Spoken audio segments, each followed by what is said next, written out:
आज खरं तर आमच्यासारखाच तुमच्याही अंगावर काटा आला असेल या सोहळ्यामध्ये भाग घेताना.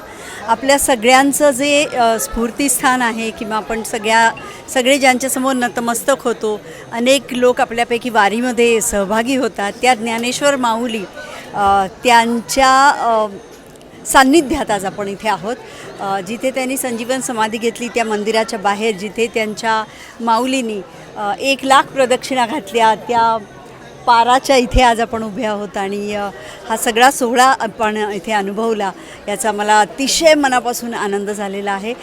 मला विशेष आनंद होतो. माझे आजोबा गोनी दांडेकर हे देवस्थानचे ट्रस्टी होते आणि त्यामुळे मी लहान असताना अनेकदा इथे आलेली आहे, राहिलेली आहे आणि असा सोहळा अनेकदा अनुभवलेला आहे.